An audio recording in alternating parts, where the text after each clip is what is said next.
va débuter. Bon, déjà, bienvenue à Coudure, pour ce dernier rassemblement communautaire. Et oui, je pensais que le 30 novembre c'était fini, puis non, c'était juste la veille de Noël, qui dit que les élus ne travaillent pas. Voilà, bienvenue à Coudure, petit village de 1200 hectares.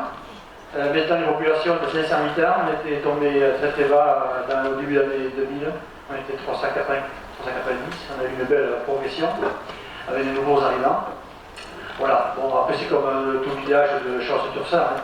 C'est beaucoup basé sur la culture, avec des gros investissements qui ont été créés dans le passé, surtout avec un gros aménagement foncier qui remonte dans les années 80-91, avec la création aussi de ressources lacunaires, et bien sûr ensuite tout ce qui est réseau d'irrigation.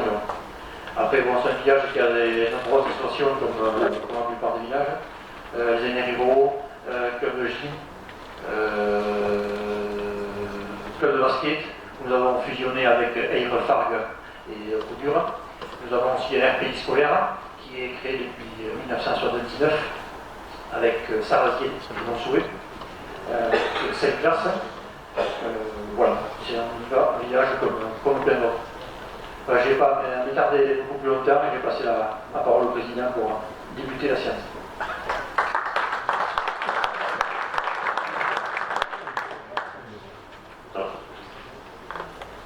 Pour débuter la séance, comme vous le savez tous, notre collègue Jean-Marc Rossi, le maire de Dûmes, est décédé cette semaine. Et je pense qu'il est tout à fait naturel que nous lui rendions hommage par un instant de recueillement.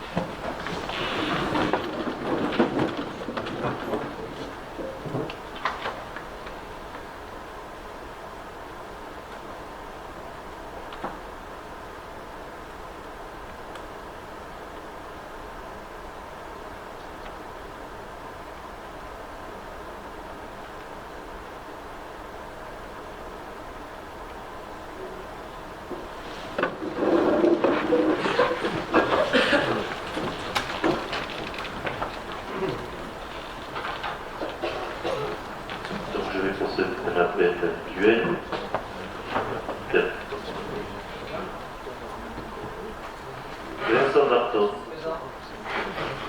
Francis Cazot, Jean-Louis Laporte, Roseline à la Couture, Jean-Jacques Dutoya,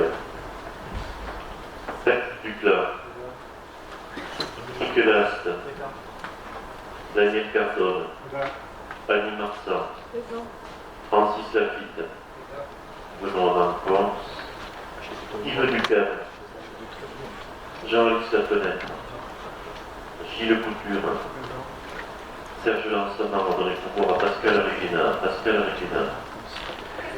Jean-Claude Capu a donné pouvoir à Colette d'Estrade, qui est là. Michel Larmandieu, Dorine Lafitte d'Ariétor a donné pouvoir à Henri Ternus, Benoît Labat, Clémence Ponce a donné pouvoir à Michel Larmandieu, Henri Ternus est là, Didier Lapique, Gilbert Lannes, Jean Berceau, Denis Dumartin, Bernard Dessart, Roland Brisset, Christian Boulin, Philippe Tellet, Stéphane Cabane, Michel Brugge, Pierre Rostal, Philippe Granger. D'accord, donc Pierre Rostal est excusé. Philippe Granger, Jean-François Coco, Pascal Beaumont, David Noguès, oui. Christian Guichenet, Oui. Dominique Cazebiel, Oui. Claude Boisseau Deschois, Patrice Suppy, Jean-Claude Duclas, Jean-Jacques Dehes, Marie de Castagnos,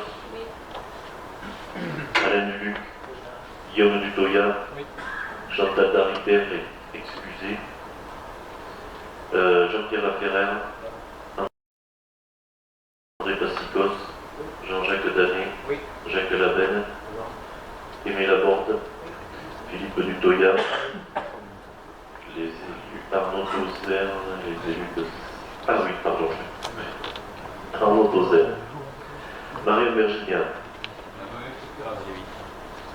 Procuration.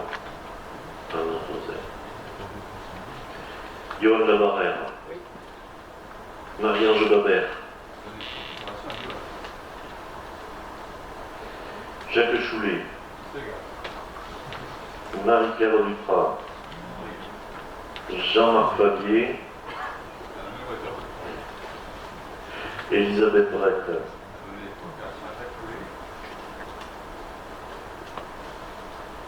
Arnaud Fabre.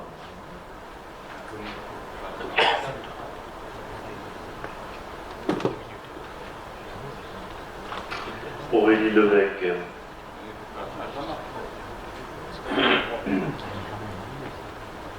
Olivier Martinez. Marjorie Fautus. Jean-Éric Goyen. Frédéric Lespio. Didier Dupouille. Didier Dufour. Geneviève Banaclé.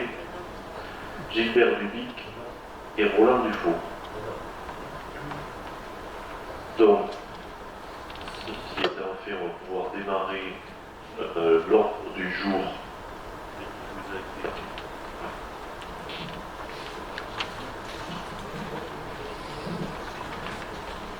tel qu'il vous a été transmis, avec une petite modification que je vous demande d'entériner d'emblée, c'est le point 4, marché public d'assurance tel qu'il vous a été présenté. Non pas qu'il soit remis en cause, mais avec la préfecture, donc j'avais préféré, par précaution, le laisser à l'ordre du jour. On n'a pas besoin de délibérer, puisque la délégation que vous m'avez concédée en début de l'année pour la culture des marchés couvre ce dispositif-là, ce dont on n'était pas sûr, mais ce que je vous avais dit en bureau.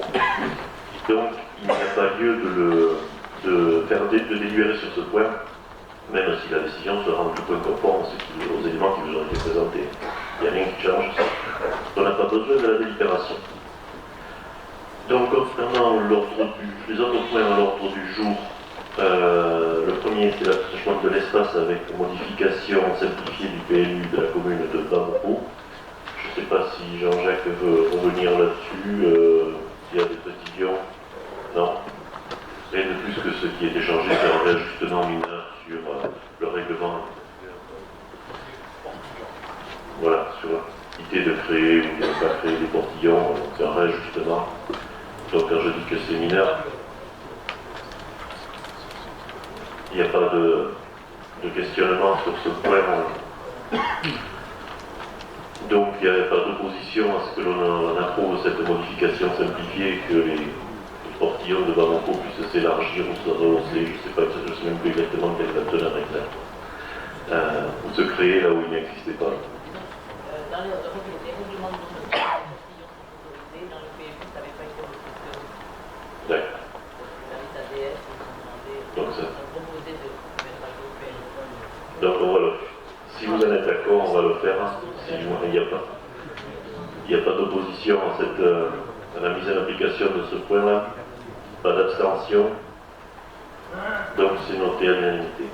Modification statutaire, point numéro 2. Donc là c'est la réécriture, ça annule et remplace la délibération que nous avions prise le 30 novembre dernier.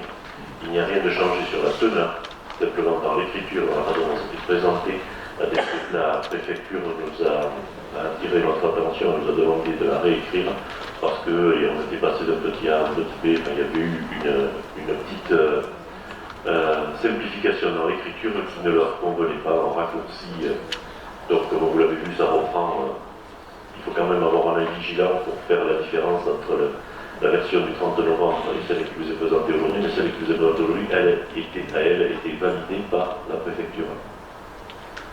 C'est clair pour tout le monde. Donc, sur ce point, est-ce qu'il y a des abstentions, des oppositions? Et donc cette fois-ci, toutes les communes pourront délibérer sur la base du document qui sera désormais devenu définitif et approuvé, estampillé, tamponné par la préfecture. Je vous en remercie d'avance.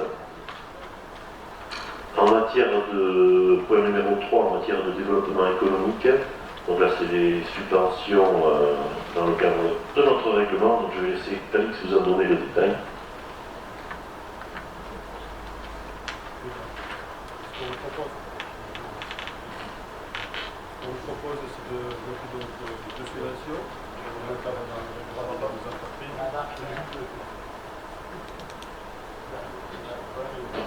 Là, ça marche. Voilà. Donc, deux dossiers concernant le règlement des deux entreprises. Donc, le premier dossier, c'est le salon d'Adeline, c'est salon de coiffure d'Adeline Carrier à Omoko, c'est une reprise. Donc, un montant de travaux éligible de 5 315,09 €. Je vous propose de voter une subvention de 1063,02 €. Deuxième dossier, c'est Chrysange. C'était fleuriste et articles funéraires à Saint-Sevé, au Intermarché. C'est une création, c'est Delphine Darico. Donc, montant des travaux éligibles 23 926,29 €. Subvention proposée 4 785,26 €. Comme c'est une création, on a reçu donc, un prêt d'honneur de l'initiative qui est la condition pour pouvoir obtenir subvention de notre part. Voilà. Donc, on se doit de voter ces deux subventions. Juste un petit rappel sur le bilan 2017. Donc il y a eu 5 entreprises qui ont été aidées. Bon, les investissements prévus et éligibles de 152 000 € à peu près. Et donc un montant de subvention alloué sur l'année 2017 de 30 235,96 €. Au budget, on avait prévu 50 000 €. Donc voilà, ça passe. Avec des dossiers qui sont en cours et qui sont validés en début d'année. Voilà.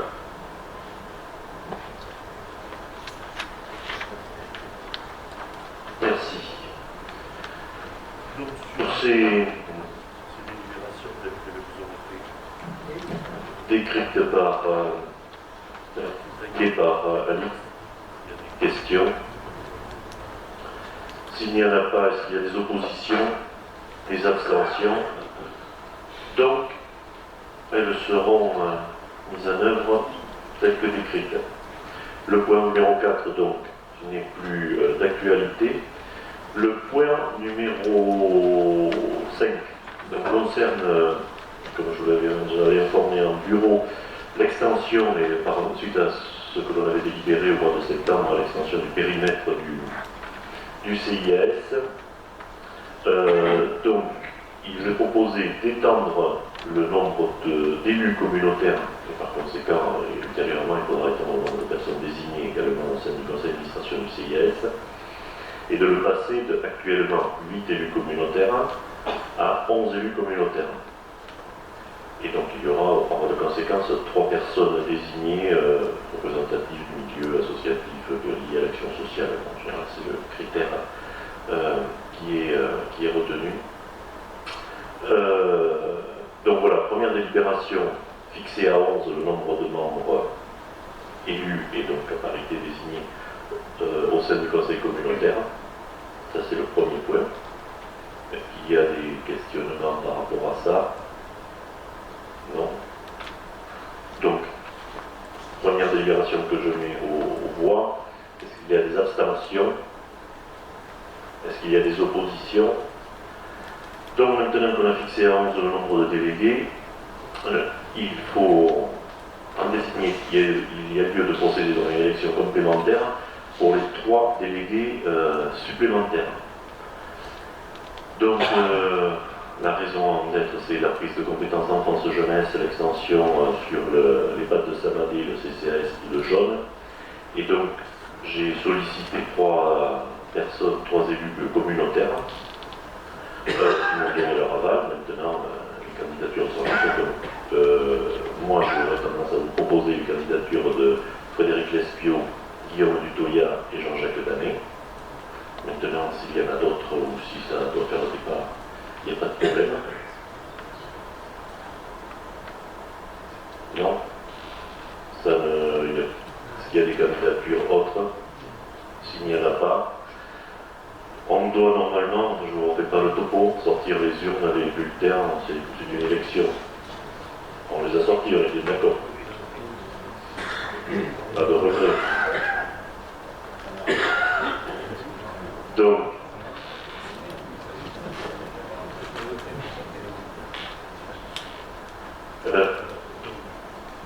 par rapport à ces 3 candidatures, à moins que vous vouliez qu'on pose, que je délibère, qu'on délibère un par un, Les trois à la fois? Est-ce qu'il y a des abstentions? Des oppositions? Non. Eh bien, je pense en leur nom, je vous remercie de la confiance que nous leur témoignons. Héros 6 concerne l'OPA sur 100 et Cap de Gascogne. Arnaud, tu le présentes ce point?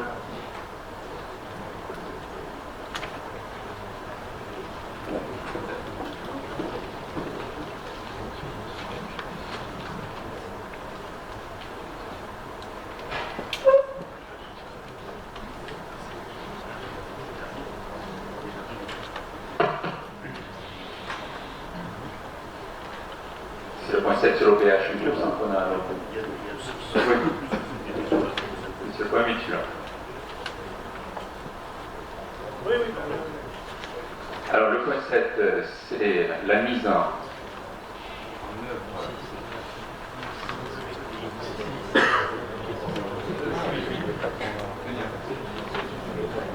Oui, je bouge plus. Le point 7, c'est la mise en œuvre du l'OPH de manière opérationnelle pour le Tursan. Le dispositif reprend les mêmes principes que celui qui est en vigueur et qu'on verra au point 8 comme à chaque réunion sur l'ex-Cap de Gascogne, à savoir des aides pour les propriétaires occupants avec des conditions de revenus, pour les accompagner dans la rénovation de leur logement pour les adapter ou au vieillissement de la population, adaptation des salles de bain, accessibilité du premier étage notamment, ou revoir l'isolation, travaux de menuiserie, chaudière, ainsi de suite. Ces dispositifs-là concernent l'ensemble des villages du Tursan. Il y a également un dispositif pour les propriétaires bailleurs en matière d'habitat indigne et d'habitat vacant. Là-dessus, une modification par rapport à ce qui est en vigueur dans l'ex-Cap de Gascogne, à savoir que ce dispositif qui sur l'ex-Cap de Gascogne ne concerne que le cœur de ville de Saint-Sevé, et là élargi à l'ensemble des bourgs tous les villages de l'ex-Tursan. Donc les dispositifs sont du même niveau d'intervention de la part de l'État et de la part de la communauté des communes. Ce plan durera 3 ans, il va rentrer en vigueur début 2018. Il est ramené à la population un peu plus importante sur Tursan avec l'ex-Cap de Gascogne. Il est dans le même ordre de grandeur. J'en profite à la demande de Sandrine pour faire 2 annonces. La première, c'est qu'il y aura 2 réunions publiques d'information de la population pour que les dossiers puissent aboutir et être présentés plus rapidement. Une le 7 février à Jaune et l'autre le 13 février à Saint-Madé, à l'attention donc de tous les habitants de l'ex-Tursan pour cette OPH. Il y aura parallèlement à ça le démarrage de l'étude du plan local de l'habitat, PLH, pour l'ex-HCU, avec des réunions qui sont prévues sur 2 journées et des organisations par secteur, 3-4 villages à la fois. Et Sandrine vous a envoyé un mail avec des tableaux à remplir sur les normes de construction, ainsi de suite. Et j'en profite pour dire à l'ensemble des maires hors secteur régionaux que nous aussi on va devoir travailler et remplir ces tableaux, puisque dans le cadre de ce plan local de l'habitat, il faudra qu'on mette à jour les statistiques qui concernent l'ex-Tursan et l'ex-Cap de Gascogne, puisque le plan local de l'habitat, qui est un document qui n'existe pas pour l'ex-HCU, il va falloir donc une vraie étude approfondie sur ce secteur, mais ce sera un plan local de l'habitat nouveau, Chalosse-Tursan, et donc qui nécessite une mise à jour de l'ensemble des données du territoire, en espérant qu'il n'y ait pas à revoir des hypothèses sur les secteurs d'ex-Tursan et ex-Cap de Gascogne, puisque je vous rappelle que les croissances de population, les besoins en logement ont aussi des incidences en matière d'urbanisme et dans le PLU qui est en préparation. J'en profite pour parler de la délibération 8, il y a 9 dossiers.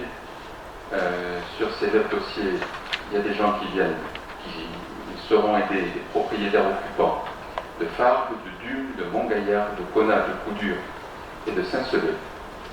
Et les 7 premiers que j'avais concernent tous habiter mieux, c'est-à-dire des économies d'énergie par la rénovation des menuiseries, des chaudières.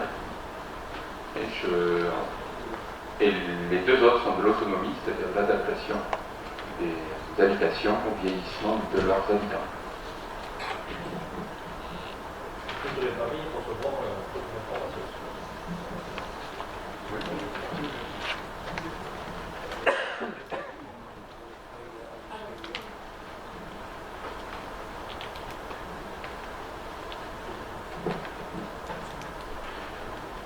Des questions par rapport à ces deux points avant qu'on revienne plus tard. Il faut savoir si toutes les familles recevront une information par courrier sur l'OPA.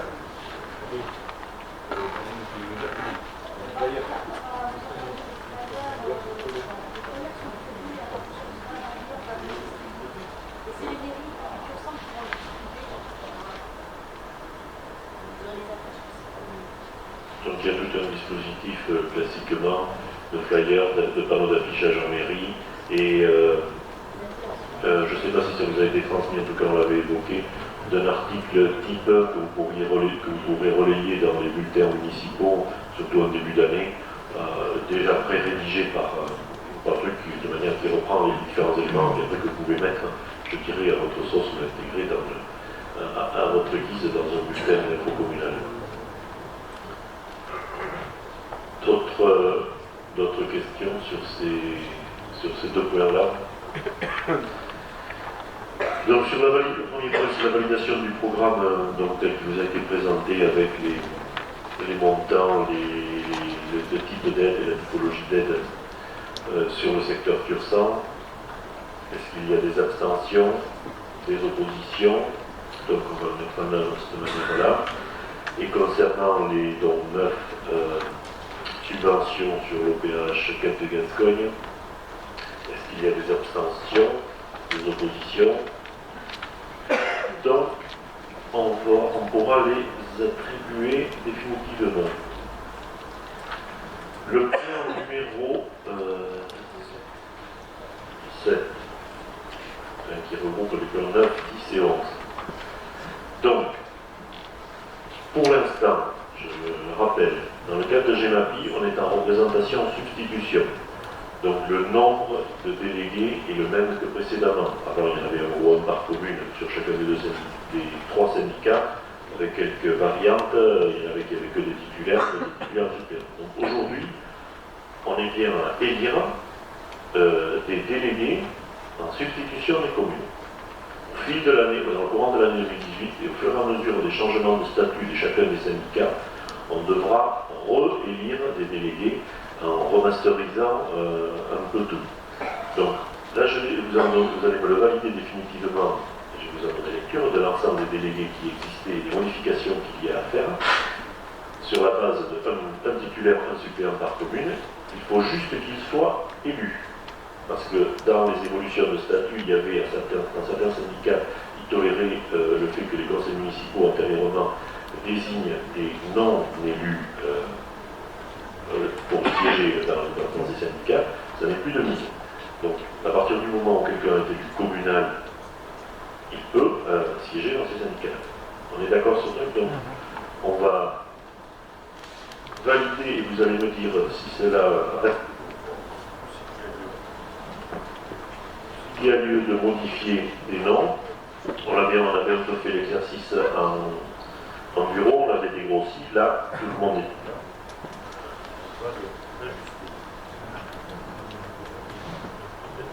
Peut-être pas, si. Donc, pour le Sirval, pour la commune de Armoucave, Dominique Falcou, Didier Darietor. C'est bon. Pour Aubagnan, Richard Proer, Jean-François Telletchea. Pour Rodignon, Maro-Serge, c'est Patrick. Pour Banos, Patrick Lavigne, Isabelle Cazobon. Pour Batz, Jean-Jacques Dutoya, Yvonne Dumartin. Pour Castelnau, Emmanuel Dupouille, Catherine Carpan. Pour Clède, Christian Lafito, Francis Lafitte. Pour Coudure, Stéphane Dodignon, Denis Duris. Pour Dume, j'avais Claudine Botti et Guillaume Hearst. Pour Ayrenon-Cube, Bernard Labadie, Pierre Lafargue. Pour Fargue, Pascal Lamotte, Alain Gracia. Pour Jaune, Bernard Loche, Alain Brett. Pour Henri Ternus, Lionel Castelbon. Pour Orsarieux, Philippe Cando, Benoît Descorses. Pour Labastide, Patrick Lafitte, Jean-Pierre Lacaze. Pour Lacajeute, Frédéric Landefoudens, Christian Boulin. Pour Lorette, Lionel Capdebosque, Guillaume Belloc. Pour Mans, Didier Laménière, Pierre Salle. Dans ce ira. Pour Maurice, Clément Cahuzac, Jean-François Coco, pardon. Ah oui, du coup, j'ai pas le...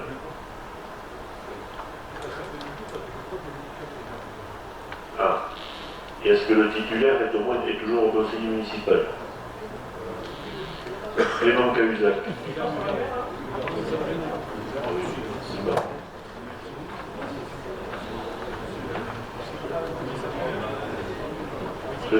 Clément Cahuzac.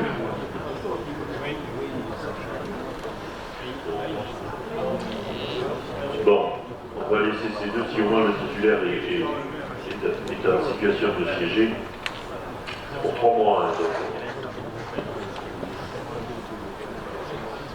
J'en étais où? Miramont-Sansac, Jean-Luc Deloste, Jean-Jacques Lafargue. Montségur, Michel Lalanne, Denis Dudez. Pour Montcou, Catherine, Julien Cascaille. Pour Montgaillard, Valère Zachello, Lionel Devisme. Pour Montsouet, Jean-Jacques Delez, Pierre Sompier. Pour Payros Cazotets, Christophe Dufréchou, Alain Witt. Pour Pécorade, David Baron, Jean-Jacques Baquet. Pour Philondens, Michel Lagardère, Michel Labatte. Pour Pembo, Patrick Dussault, Monique Saint-Germain. Pour Puyol Casalé, pardon. Alors, pas Monique Saint-Germain.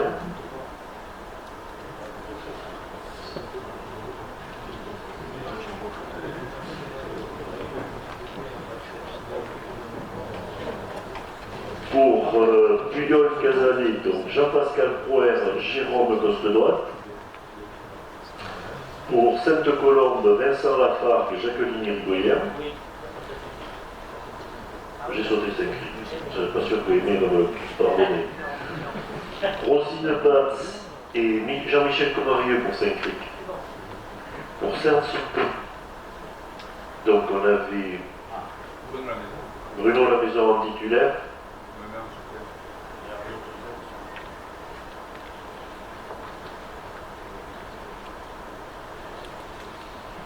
Pour Samadé, André Tourouka. Pour Saraziette, Odile Lafitte, Christophe Lavie. C'est du Broca. Qu'est-ce que j'ai dit? Lafitte. Ah, pardon. Odile Dubroca, Christophe Lavie. Pour Geneviève Anaclé, Jean-François Dezachy. Pour Serre Gaston, Philippe Pouille-Ségur, Éric Dosier. Pour Sorpetz, Fabien Séville, Gilbert Dubic. Et pour Urgence, Michel Poublan, Gérard Poublan. On est raccord. Donc, pour toute cette désignation concernant le CIRBAL, pas d'opposition, pas d'abstention. Donc ça va aller plus vite, on va faire le même exercice pour les 2 autres syndicats de manière à s'assurer qu'il n'y a pas de bévue. Pour le CIMAL, là il n'y a que un titulaire par commune. Donc pour Oris, Marc Jusan. Pour Cona, Daniel Cardone. Pour Fargue, Pascal Lamotte. Pour Omoco, Yves Dupouille. Pour Montgaillard, Sébastien Degrey, je ne fais pas de changement. Pour Saint-Sevé, soit donc Arnaud Tozin. Pour Bamoko, Daniel Tozin. Pour Miramont-Sansac, Jean-Luc Deloste. Et pour Sorpetz, Fabien Séville. même cause, pas d'opposition, pas d'abstention. Et enfin, il nous reste le SBVL. Donc, pour Casalis, Fabrice Dumas, Olivier Marsan. Pour Monget, Denis Lorotette, Pierre Fessol. Pour Morgans, Sébastien Bellac, Jean-Pascal Lalanne. Pour Philomdens, Joseph Coromina, Régine Duluc. Pour Labastide, Patrick Lafitte, Sylvain Brouca. Non, pas Sylvain Brouca.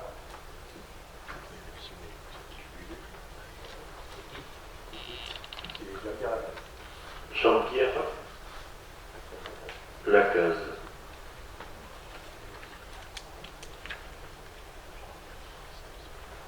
Ok. Pour Marne, Emmanuel Langlade, Nicolas P. Pour Castelner, Nicolas Campagne, Christelle Dugachard. Pour Lacrabe, Étienne Dulot, Philippe Tellet. Ouais. Pour Montségur, donc là j'ai eu une interrogation, j'ai Michel Lalanne en suppléant. Alors il passe titulaire. Ensuite. D'accord. Denis Dudès. Donc Michel Lalanne, Denis Dudès. Pour Montmeuil, Geneviève Brett, Étienne Lansaman. Oui. Pour Pègre, Stéphane Lannegrand, Laurent Brousse. Et voilà. Et oui, c'est vrai, excusez. Et pour Poudens, Jean-Jacques Danet, Jean-Vivien Ingarao. Oui. Bon. Pas d'opposition, pas d'abstention. Donc, juste une petite aparté. On a le GEMAPI. Donc, il y a les élus, les conseils syndicaux pourront siéger, modifieront leur statut. Je n'y reviens pas. Concernant le financement de GEMAPI, je vais aborder un bureau, et donc avec Jean-Jacques, on va organiser une commission de développement durable sur le fonctionnement, enfin, la mise en œuvre de GEMAPI et son financement. À titre dérogatoire, nous avons les collectivités qui ont, c'est-à-dire toutes les intercos, puisque toutes les intercos ont obligatoirement pris la compétence GEMAPI ou la prendront au 1er janvier 2018. On a jusqu'au 15 février 2018 pour instaurer la taxe GEMAPI si on le souhaite. Normalement, les délibérations fiscales, c'est avant le 1er octobre, année -1. Étant donné les circonstances, on est autorisé à. Donc, on a une réflexion à mener pour qu'elle puisse aboutir là. On va caler un conseil communautaire le 13 ou le 14 février avec d'autres sujets d'actualité, mais on va le caler avec un tempo, il nous en laissera la possibilité. Ce que je souhaite que l'on fasse, c'est que la commission se réunisse et mette un avis. J'ai déjà évoqué les différentes hypothèses qu'il pouvait y avoir sur ce financement GEMAPI. Il y aura aussi, entre-temps, les syndicats qui auront à confirmer ou ajuster les montants qui seront appelés pour l'année 2018. Et donc, il y aura un premier travail. Je pense qu'on fera en préparation de ce conseil communautaire en bureau élargi à tous les maires, comme on l'a fait, puisque ça concerne quasiment toutes les communes du périmètre dans les uns ou les autres syndicats, de manière à ce que, après on délibérera, on choisira le mode de gestion, le mode de financement que l'on souhaitera. C'est bon pour le calendrier, c'est à peu près clair. La presse a l'air dubitative. Non. Oui. Juste pour avertir donc la commission, je vais rappeler qui est-ce qui s'était inscrit. Pascal Beaumont, Madame Claude Boisseau-Deschouart, Christian Boudin, Jacques Choulet, Gilbert Dubic, Gilbert Lannes, Olivier Martinez et Henri Ternus. Donc je les invite à participer à une réunion qui se tiendra donc le mercredi 10 janvier à 19h. Bon, le lieu n'est pas encore déterminé, mais bon, vous... J'avais demandé à faire partie de cette oui. Alors, on va rajouter Monsieur Danet, sans problème.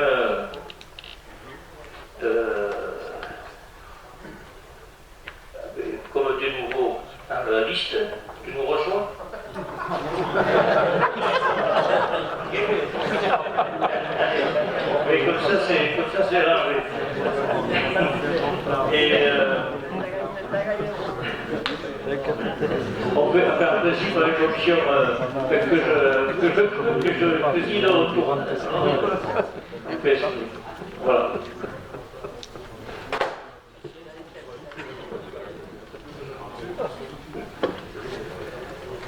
Ok, pour Gémapi,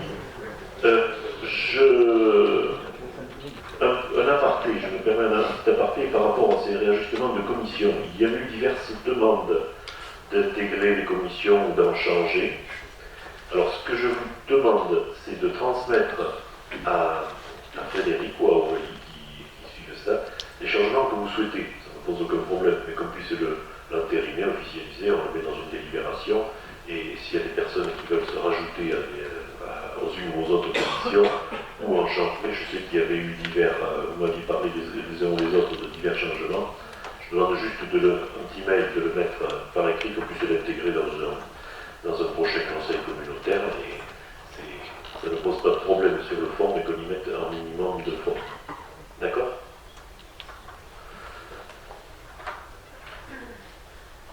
Concernant Gémapi, c'est bon. Il nous reste deux délibérations. Donc une qui porte sur... Je ne sais plus.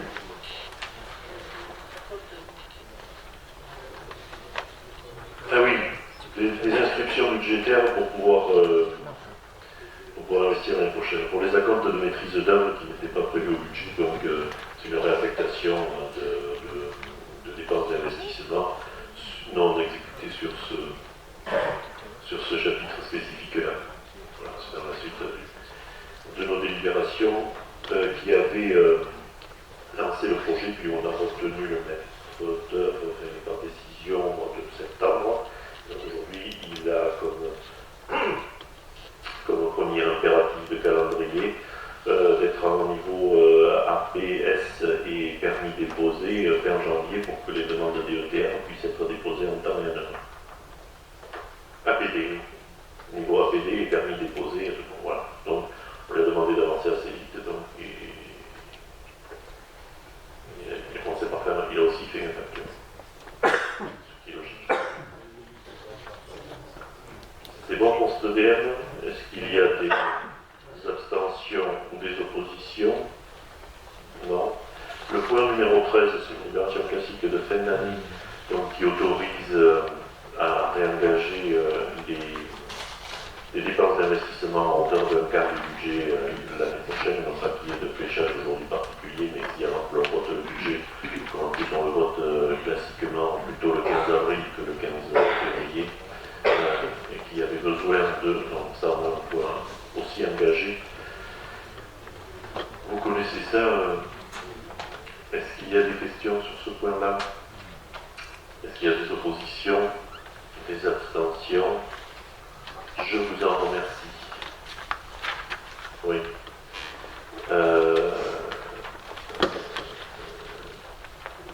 Je crois que j'en ai terminé.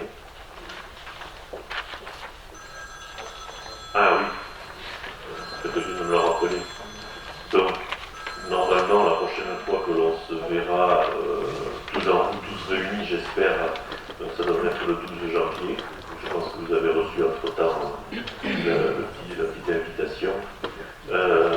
Donc à Agenmont, puisque la mairie d'Agenmont nous a fait la gentillesse de pouvoir nous accueillir. Donc deux rendez-vous, le 12 et le 15. Je pense qu'on propose qu'on prenne un petit séjour à la Cité Verte, puisque le 15, oui, vous l'avez pas reçu, ça n'a pas été transmis, c'est toujours... Oui. Donc ça, ce sera ça du mariage de la mairie d'Agenmont.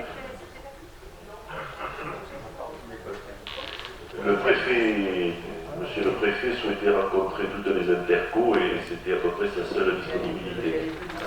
Même à 17h, on les Et entre-temps, j'ai découvert qu'il y avait aussi les vœux du département, même jour, pas à la même heure. Donc, c'était venu 19h 19h.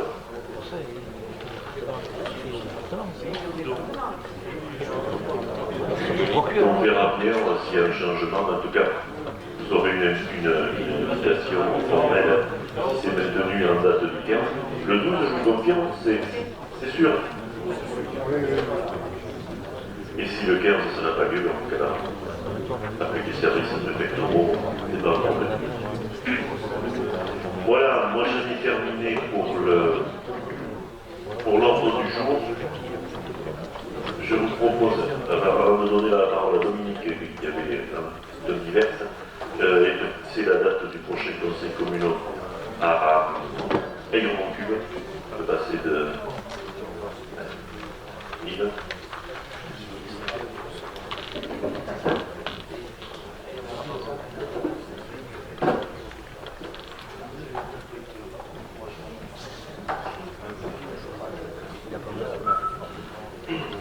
Oui, lors de la dernière réunion commission aménagement numérique du CIDEC, il nous a été remis deux flyers, que l'on doit distribuer à l'ensemble des communes ou des délégués communautaires, je ne sais pas si l'on racine, mais il y en a au moins un par commune. Donc il y a un flyer qui récapitule l'avancement des travaux concernant la montée en débit.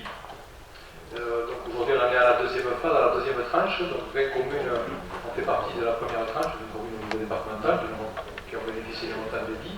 Actuellement ils sont en train de réaliser la deuxième tranche qui se terminera mi-2018 pour la mise en service.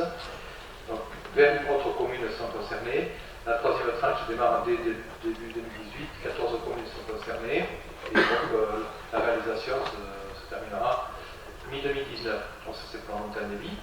Concernant la FTTH, la fibre à la volée, qui démarrait en 2017, donc l'opération est démarrée.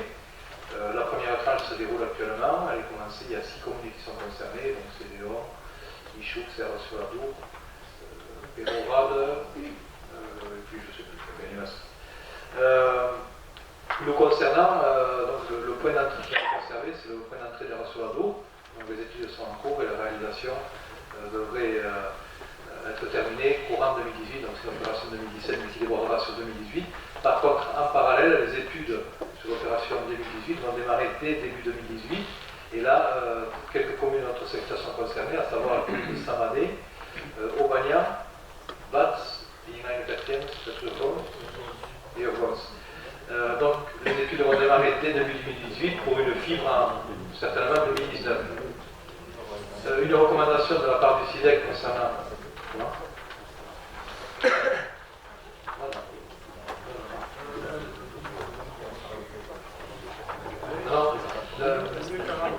la fibre, le développement de la fibre, ça marche par des bombes de charbon. Donc il y a un premier bombe qui atterrit à Samadé, sur le secteur de Samadé l'année prochaine. Le point d'entrée sert sur la route. Le premier bombe c'est Samadé. Deuxième bombe sur Agenmont, l'année après, et après c'est Saint-Sevé. Et donc, une recommandation de la part des services du CIDEC, démarrer donc, le développement de la fibre, je le dis pour les 4 communes qui sont concernées, il y a un recensement de ce qu'ils appellent les boîtes aux lettres. Et il convient d'être exhaustif sur les adresses parce qu'ils ont des difficultés à recruter l'ensemble des abonnés pour pas qu'il y ait de loupés. Ils recommandent à ce qu'on fasse quand même un recensement exhaustif, qu'on soit prêt le jour J. Si souvent dans les communes l'opération numérique a été menée, cela le convient, mais là où elle n'a pas été menée, il faut quand même essayer de recenser à peu près pour éviter de perdre du temps. Voilà.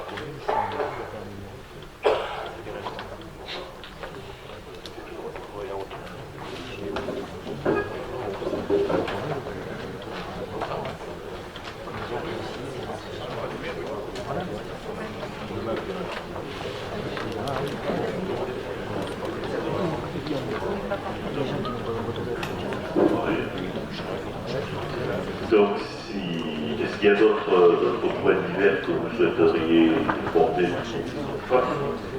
S'il n'y en a pas, de rendre la parole à Benoît, de vous souhaiter de bonne date du prochain. Ce sera sûrement le 14 février. Il faut que ce soit avant le 15. La Saint-Valentin.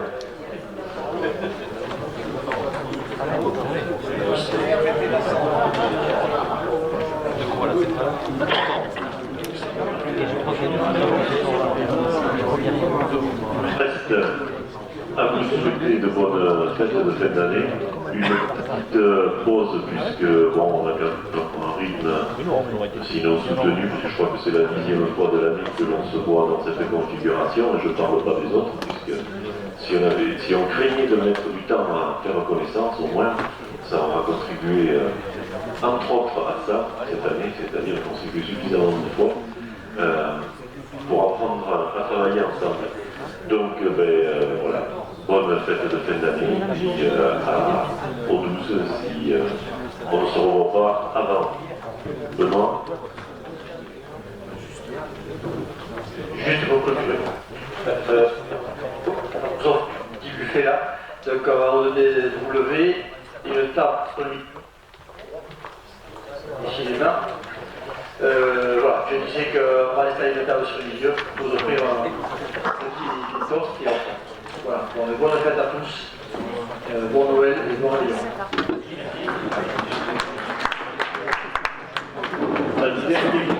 N'oubliez pas de signer le PPV de la dernière séance et de prendre les places.